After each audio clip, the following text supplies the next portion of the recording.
Welcome back to my channel Tamoshree's lifestyle. তো আজকে রান্না বসিয়ে দিয়েছি আর ব্রেকফাস্ট করা হয়ে গেছে, মানে আমার করা হয়নি, আর গৌতম আমার ছেলের করা হয়ে গেছে। ব্রেকফাস্ট সেরকম কিছু করিনি আজকে, তো ওরা গৌতম বললো ডিম দিয়ে ম্যাগি খাবে, তো করে দিয়েছি সেটাই। আর আমাদের যেহেতু আজকে নিরামিষ, তো আমাদের জন্য করেছি সিমাই। গৌতম সিমাই খেতে চায় না, তো ওই জন্য ম্যাগি খেয়েছে ও আর ছেলে ডিম দিয়ে। তো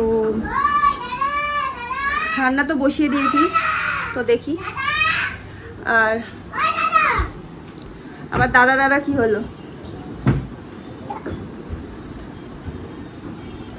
আর আমার ছেলে আরেকটা বন্ধু পেয়ে গেছে, বন্ধু বাগিয়ে নিয়েছে, তো তাকে নিয়ে এখন খেলছে। আবার দাদা করে তাকে ডাকতে যাচ্ছে। না না না না, ওরা এখন কোথায় যাচ্ছে, ধরে নেবে এখন গেলেই, ওই ম্যাটের ওপরে নিয়ে চলে যাবে। বলো না, এখন না, চলো দিদি এসছে, দিদির সাথে খেলো।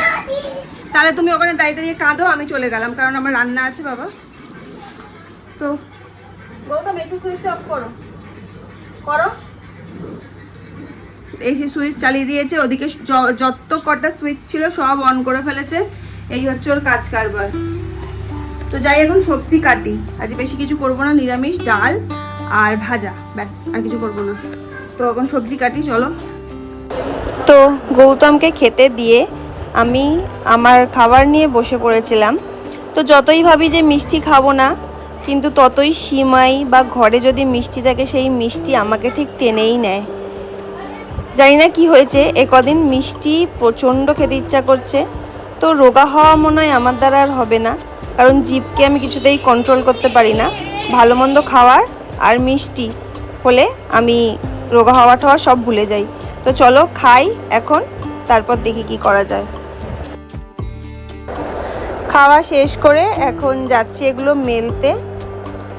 আর মেলে এসে দেখলাম যে আমার ছেলে তার বাবার বড় বড় মোজা দুটো পরে এরকম বল নিয়ে দাঁড়িয়ে আছে। তো ওর বাবাকে বল খেলা দেখাবে। গৌতম যেহেতু ফোনে কথা বলছিল, তাই ও ওয়েট করছিল যে কখন ফোনে কথা বলা শেষ হবে আর ও ওর বাবাকে ফুটবলটা মেরে দেখাবে।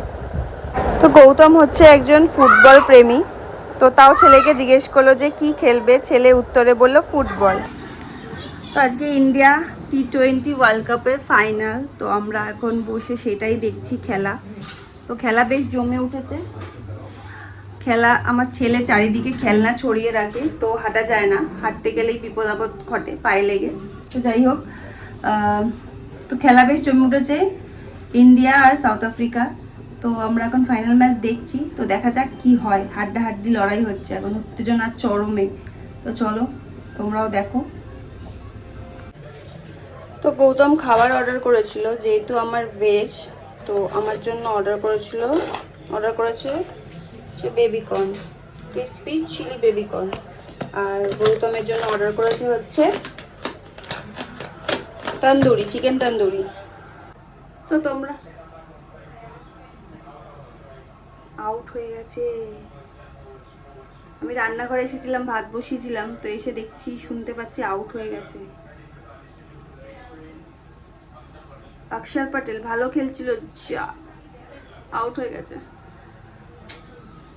ইন্ডিয়া কি হারবে না জিতবে বোঝা যাচ্ছে না, মনে হচ্ছে হারবে।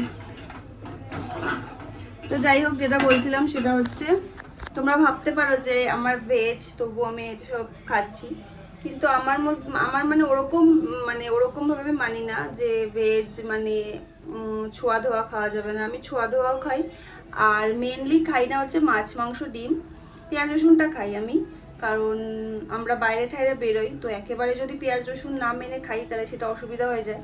তো পেঁয়াজ রসুন খাই আমি, ছোঁয়া ধোয়াও খাই, চাপ নেই। তো ওই জন্য বেবিকর্ন আনিয়েছি আমার জন্য। তো চিকেনটা খাই না, যেহেতু চিকেন আনাইনি। তো চলো ম্যাচ দেখতে দেখতে খাই এখন, তারপরে কিছুক্ষণ বাদে বাদ ছেলেকে খাওয়াবো। তো খেলা জমে উঠেছে, টেনশনও হচ্ছে, জানি না কি হবে। তো হোপ, ফিঙ্গার ক্রস কি জেতে ইন্ডিয়া, দেখা যাক কি হয়। ভীষণ টেনশন হচ্ছে, দেখি কি হয়। তো ম্যাচ জেতাটা একটা আবেগঘন মুহূর্তই বলা চলে, কারণ এত বড় জায়গায় যখন নিজের দেশের নাম জ্বলজ্বল করে ওঠে তখন নিজের আবেগকে ধরে রাখা যায় না। 150 কোটি মানুষের চোখের জল বোধহয় এমনিই বেরিয়ে আসে। আর যে মানুষগুলো নিজের দেশকে সবার ওপরে তুলে ধরার জন্য এতটা ফাইট করলো মাঠে, তাদের জন্য রইল আমার অন্তর থেকে অনেক অনেক অনেক শুভেচ্ছা। তোমরা এভাবেই এগিয়ে নিয়ে যাও ইন্ডিয়াকে, টিম ইন্ডিয়া।